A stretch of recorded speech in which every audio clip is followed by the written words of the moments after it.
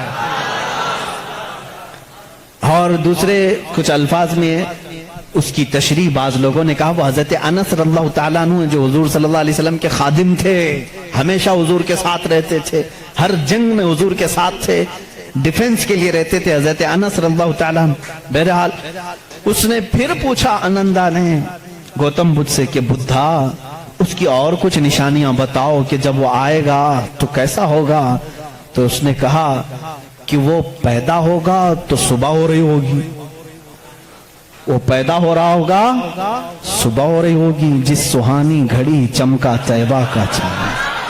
میرا نبی کس وقت دنیا میں آیا ہے؟ صبح صادق کے وقت ہے, جب صبح سورج ابھی طلوع نہیں ہوتا, جو نماز فجر کا وقت ہو رہا ہوتا ہے, اسی صبح صادق میں میرے آقا کی جلوہ گری ہوئی ہے. یہ ان کی کتابوں سے. میں پہلے اب یہاں پر ایک بات اس کو واضح کر دوں, اسپشٹ کر دوں اس چیز کو ان کی زبان میں, کہ ہمیں ہماری نبی کو پہچاننے کے لیے کسی دوسرے دین کی ضرورت نہیں.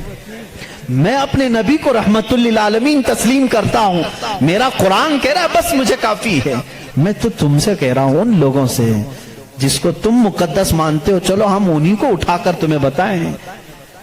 ظاہر سی بات ہے الفضل لما شہید بہ الاعداء, عربی میں کہا جاتا ہے فضیلت تو اس کی ہے جس کی دشمن بھی گواہی دیتے ہیں. اب بدھا یہ کہتا ہے, گوتم بدھ یہ کہتا ہے کہ وہ بدھا آئے گا تو وقت صبح کا ہو رہا ہوگا. پھر کہا اس نے کہ اس کی ایک اور علامت میں تمہیں بتاؤں کہ اس کو بہت بڑی بصیرت ملے گی, بہت بڑی بصیرت, نالج اس کے پاس بہت بڑا آئے گا, اتنا بڑا آئے گا کہ وہ اس نالج سے پوری دنیا کو دیکھے گا. اتنا نالج اس کے پاس, میں اس کو بصیرت کو نالج کہہ رہا ہوں, اتنی فہم اتنی ادراک اس کو ملے گی. یہ گوتم بدھ کہہ رہا ہے اپنے خادم سے انندا سے کہ اتنی نالج اس کو ملے گی کہ اس سے وہ پوری دنیا کو دیکھے گا اور اسی سے وہ پوری دنیا کے نظام کو چلانے کی بات کرے گا. لیکن اس کی علامت یہ کہ یہ ہوگی کہ وہ جو نالج, وہ جو بصیرت اس کو ملے گی اس بدھا کو, وہ رات کے وقت ملے گی. وہ کب ملے گی؟ رات کے وقت ملے گی. میں یہ کہتا ہوں جس بصیرت کا وہ ذکر کر رہا تھا میرے مصطفیٰ کے لیے, وہ قرآن پاک ہے اور وہ نازل ہوا ہے. قرآن خود کہتا ہے انا انزلناہ فی لیلۃ القدر, ہم نے قرآن کو نازل کیا ہے. کب نازل کیا ہے؟ لیلۃ القدر میں, رات کے وقت نازل کیا ہے. گوتم بدھ کہہ رہا ہے اسے ایک بصیرت ملے گی, بہت بڑی نالج ملے گی, اور وہ رات کے وقت ملے گی, اور وہ رات بہت چمکدار ہوگی. وہی تو ہمارا قرآن کہہ رہا ہے لیلۃ القدر خیر من الف شہر. اس رات کو تم کیا جانو, وہ ایک رات 1000 مہینوں سے بہتر ہے. رات کے وقت بصیرت ملی. تیسری اور ایک اس نے علامت بتائی. اس کے خادموں نے بہت پوچھا, انہوں نے پوچھا اچھا کیا, باقی بدھوں کے لیے پوچھا, اور اس نے کہا کہ اس کی ایک اور علامت تم دیکھو کہ وہ مائتریا جو ہے, وہ جو سب سے بڑا بدھا ہوگا, وہ جب دنیا سے جا رہا ہوگا تو وہ بھی رات کا وقت ہوگا. دنیا سے جا رہا ہوگا وہ بھی رات کا وقت ہوگا, لیکن اس کے چلے جانے کے بعد کوئی اس جیسا بدھا قیامت باقی کبھی نہیں آئے گا, کبھی نہیں آئے گا. اور اس رات اندھیرا ہوگا. یہ سب اس نے, یہ چکاوتی سننا جو کتاب میں بتا رہا ہوں اس میں اور کچھ دساتیر ہیں, اس میں یہ باتیں بیان کی گئی. اب میں آپ کو بتاؤں وفات رسول کے متعلق. میرے آقا صلی اللہ تعالی علیہ وسلم جس وقت دنیا سے رخصت ہو رہے تھے, ماں عائشہ صدیقہ رضی اللہ تعالیٰ عنہا اس کی گواہ ہیں. وہ پیر کا دن تھا, شام ہو چکی تھی, رات کا وقت تھا, بعض روایات میں ہے. رسول کریم صلی اللہ تعالی علیہ وسلم اس وقت نزع کی عالم میں تھے. حضرت عائشہ صدیقہ کے زانوں پر سر رکھ کر آرام فرما تھے, اور اچانک دروازے پر دستک ہوئی, اور حضور اکرم صلی اللہ علیہ وسلم نے فرمایا اجازت ہے اندر آ جاؤ. حضرت عائشہ نے کہا کون ہے جو اندر آ رہا ہے, اس حالت میں آپ کی تکلیف ہے ابھی. رسول کریم صلی اللہ علیہ وسلم نے فرمایا عائشہ یہ وہ آیا ہے جو کسی کے پاس جانے کے لیے کبھی اجازت نہیں مانگتا, وہ ملک الموت صرف میرے پاس آنے کے لیے وہ اجازت مانگ رہا ہے، اور آج کے بعد پھر کسی کے پاس جانے کے لیے اجازت نہیں مانگے گا۔ میں نے اجازت دے دی، ملک الموت آئے، رسول کریم صلی اللہ تعالیٰ علیہ وسلم کی روح پاک کو نکالا، رب اعلیٰ کے پاس لے گئے۔ یہ حضور کی وفات کے آخری اوقات، وہ بڑے غمگین ہیں، میں پھر جذبات میں ڈوب جاؤں گا۔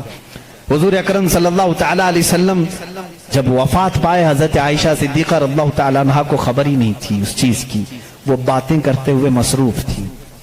حضور اکرم صلی اللہ تعالیٰ علیہ وسلم کے ساتھ باتیں کرنے میں وہ مصروف تھیں۔ اچانک صدیق اکبر رضی اللہ تعالیٰ عنہ حجرے میں داخل ہوئے، اندھیرا تھا۔ حضور اکرم صلی اللہ علیہ وسلم کے جسم اقدس کے پاس جیسی آئے، حضرت صدیق اکبر نے محسوس کر لیا کہ اللہ کے آخری رسول اب دنیا سے پردہ فرما چکے۔ آپ اپنے آنسوؤں کو ضبط نہ کر سکے، آپ نے انا للہ پڑھا اور سیدھے میرے آقا کے ماتھے کو بوسہ دیا، اور اس کے بعد روتی ہوئی آنکھوں سے صدیق اکبر نے کہا واللہ لن یجمع الموتین، اللہ کی قسم اب اللہ تعالیٰ دوسری موت کبھی آپ پر نہیں لائے گا۔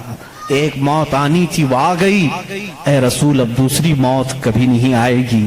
حضرت عائشہ نے یہ سن کر کے فوراً استعجاب کا اظہار کیا۔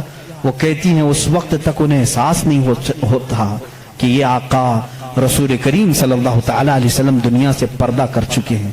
حضرت عائشہ کو انہوں نے اٹھایا، میرے آقا صلی اللہ تعالیٰ علیہ وسلم کے جسم ناز کو جب انہوں نے سلایا، جانتے ہو یہ وہ رات تھی۔ حضرت عائشہ کہتی ہیں میرے حجرے میں حضور کا یہ آخری دن تھا، لیکن سوئے اتفاق کہ اس رات میرے گھر میں چراغ جلانے کے لیے تیل بھی نہیں تھا۔ یہ روایت مشہور ہے۔ جس رات رسول کریم صلی اللہ علیہ وسلم کی وفات ہوئی وہ اندھیری رات تھی، اور اندھیرا کیوں نہ ہو جب سورج غروب ہو جائے، جب آفتاب غروب ہو جائے تو اندھیرا کیسے نہ ہو۔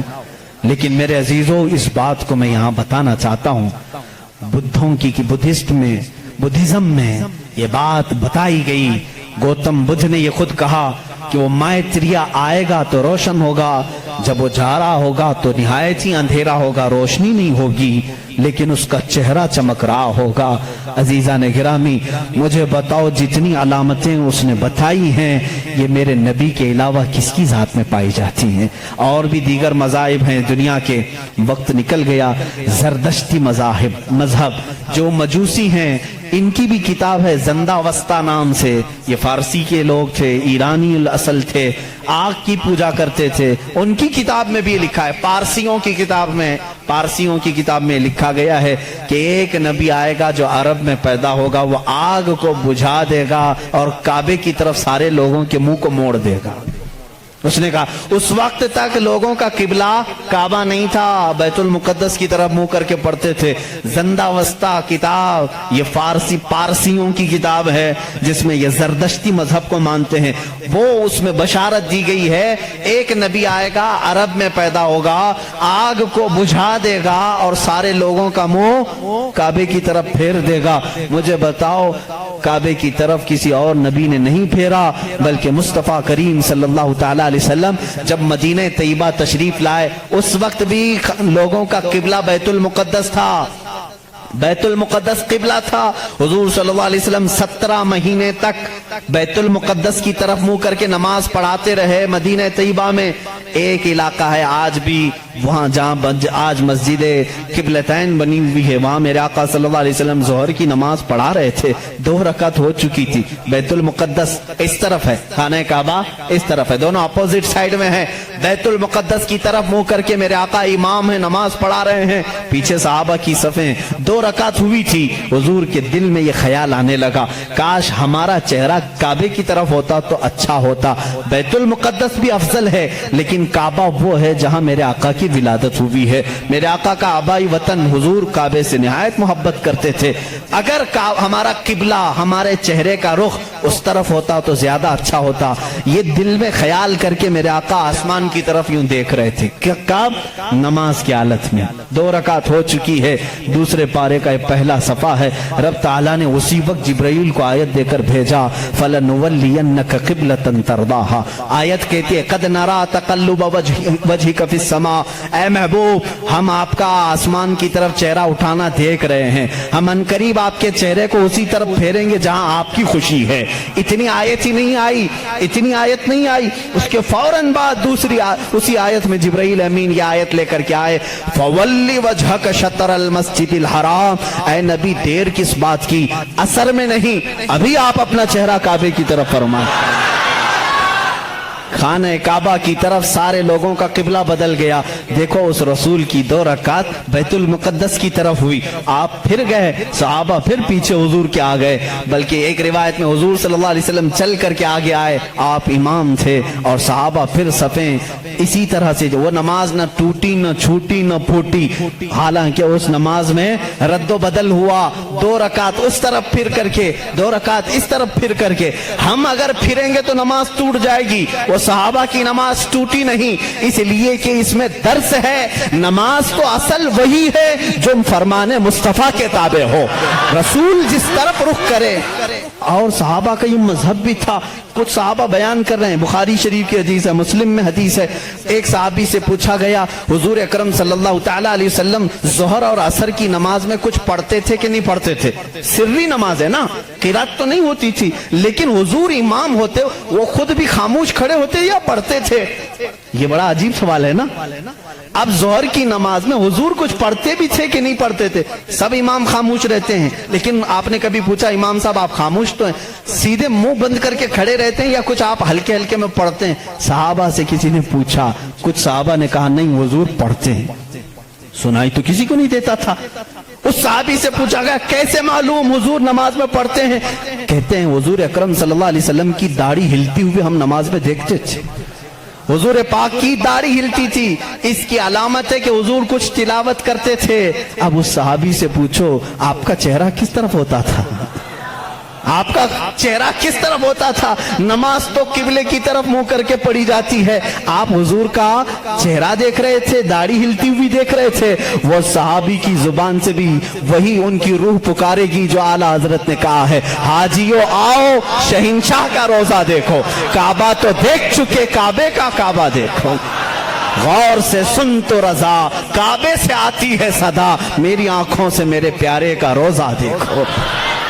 کعبے کا وہ کعبہ ہے, صحابہ اکرام دیکھتے تھے. تو میں یہاں پر بات یہ کر رہا تھا, زردشتی مذہب میں, پارسیوں کے مذہب میں جو کتاب ان کی مقدس ہے جس کو زندہ وسطہ کہتے ہیں, اس میں یہ بشارت انہوں نے دی ہے, ایک نبی آئے گا, ایک شخص آئے گا, عرب میں پیدا ہوگا, آگ کو بجھا دے گا اور سارے لوگوں کا منہ پھیر کر کے کہاں کرے گا؟ کعبے کی طرف کر دے گا. انہوں نے جو کہا تھا وہ صحیح کہا تھا.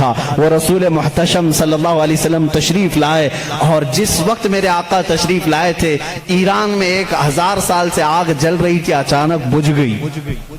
آگ بجھ گئی. سارے کاہن اس دن پریشان تھے, اس آگ کو کبھی ہم نے بجھنے نہیں دیا تھا, آج کیسے بجھ گئی؟ وہی دن تھا 12 ربیع الاول کا, جب کسریٰ بادشاہ کے محل میں درار پڑ گئی. جس محل کے بارے میں اس کا چیلنج تھا کہ اس کو دنیا کی کوئی طاقت گرا نہیں سکتی, وہ آج بھی موجود ہے عراق کے ایک شہر مدائن میں. لوگ کہتے ہیں کسریٰ کا محل, ہم دیکھنے کے لیے بھی گئے ہیں کئی مرتبہ. اس میں بیچ میں سے ایک دیوار ایسی ٹوٹی ہے کہ اندر سے آدمی جا آ سکتا ہے, اتنی بڑی دراڑ ہے. بادشاہ اس محل میں بیٹھتا تھا, وہ ٹوٹی کیسے, پھٹی کیسے. اس نے بھی بلایا سارے نجومیوں کو, یہ کیا ہو گیا اچانک؟ کسی نے ہتھوڑا بھی نہیں مارا لیکن یہ ٹوٹ گئی. ایران میں ان سارے لوگوں نے بلایا, آگ 1000 سال سے نہیں بجھی تھی, آج کیسے بجھی؟ کسی نے پانی بھی نہیں ڈالا. دونوں جگہ جو نجومی جمع ہوئے تھے سبوں نے ایک ہی جواب دیا. ایرانیوں کو, پارسیوں کو یہ کہا آگ کوئی پانی ڈال کر کے نہیں بجھایا, کوئی تو ایسا پیدا ہوا ہے جو اب آگ کے لیے خطرہ ہوگا, آگ اس کے لیے ٹھنڈی ہو جائے گی, اور وہ آگ کے پجاریوں کے لیے ایک بڑا مسیحا بن کر کے ان کے لیے دین کا ایک مبلغ بن کر کے آئے گا، ان کو آگ کی عبادت سے نکالے گا اور وہ کسی خدا کی عبادت کے لیے لے جائے گا۔ اس دن نجومیوں نے انہیں کہا، اور ادھر عراق میں کسرا نے جب بلا کر کے میٹنگ لی، کیوں دیوار کٹی، کیوں دیوار ٹوٹی، اس سے بھی انہوں نے کہا ہتھوڑا تو کسی نے نہیں مارا، لیکن ایسا لگتا ہے کہ دنیا میں کوئی ایک بچہ ایسا آیا ہے جو پورے لوگوں کے دلوں کو تبدیل کرنے والا ہے۔ ہم نے پڑھا ہے کہ اس کے آتے ہی عجیب و غریب باتیں ہوں گی۔ میرے عزیزوں، پارسیوں کی کتابوں میں واقعات موجود ہیں، اسی لیے اعلیٰ حضرت نے فرمایا جس دن وہ رسول پیدا ہوئے تھے ایران کی آگ بجھ گئی، کسرا کے بادشاہ کا محل تڑک گیا، دیوار میں شگاف آ گیا، چر گئی۔ تو اے میرے لوگوں، اے میرے سنی بھولے بھالے مسلمانوں، تم اس دن کو ہلکا کیوں سمجھتے ہو؟ حشر تک ڈالیں گے ہم پیدائش مولا کی دھوم، حشر تک ڈالیں گے ہم پیدائش مولا کی دھوم، مثل فارس نجد کے قلعے گراتے جائیں گے۔ بات تو سمجھ میں آ گئی ہوگی نا۔ اکثر شعر خود نہ تھے راہ پر اوروں کے عادی بن گئے، کیا نظر تھی جس نے مردوں کو مسیحا کر دیا، مردوں کو مسیحا کر دیا۔ اس رسول سے تمہارا رشتہ ہے، نسبت ہے، ہلکا مت سمجھنا۔ اب میں سمجھتا ہوں جس نوجوان کے اندر یہ فیلنگ آتی ہے پتہ نہیں دنیا مجھے کیا کہے گی، میں داڑھی رکھوں گا، میں ٹوپی پہنوں گا تو کیا سمجھے گی، ایسا نہ سمجھو۔ اگر داڑھی عیب ہوتی تو کائنات کے سب سے حسین چہرے پر داڑھی کبھی نہیں آتی۔ دو جملے آج میری تقریر سے لے کر کے جاؤ۔ دنیا میں سب سے زیادہ حسین کس کو سمجھتے ہو؟ کس کو سمجھتے ہو؟ اور سمارٹ اور ہینڈسم کے لیے داڑھی چھلانا تم کیسے سوچتے ہو؟ داڑھی چھلانے کو ہینڈسم بننا اور سمارٹ یہ ہو ہی نہیں سکتا۔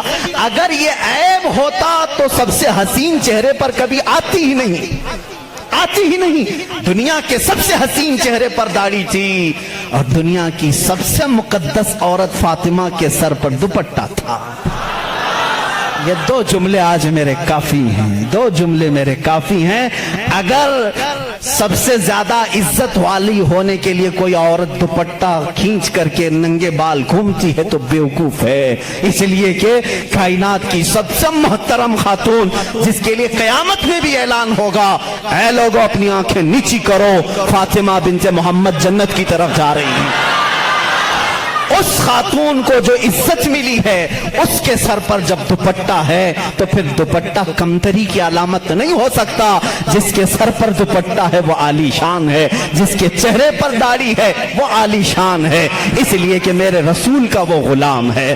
جب قیامت، جب قبر میں جائے گا، کچھ ہو یا نہ ہو، شکل دیکھ کر کے تو فرشتے یہ کہیں گے صورت یہ لے کر کے آیا ہے جیسے مدینے والے کی تھی، میرے آقا صلی اللہ علیہ وسلم کی تھی۔ سبحان اللہ، کتنی پیاری تقریر تھی۔ آپ لوگ کو پہلے بولے تھے کہ سن کے بہت اچھا لگنے والا ہے اور آپ کو بہت سمجھداری ملے گی اس تقریر سے، اور آپ لوگ چاہتے ہیں ایسے ویڈیو بناتے رہے تو آپ لوگ ہمارے چینل کو فالو کریں، لائک کریں۔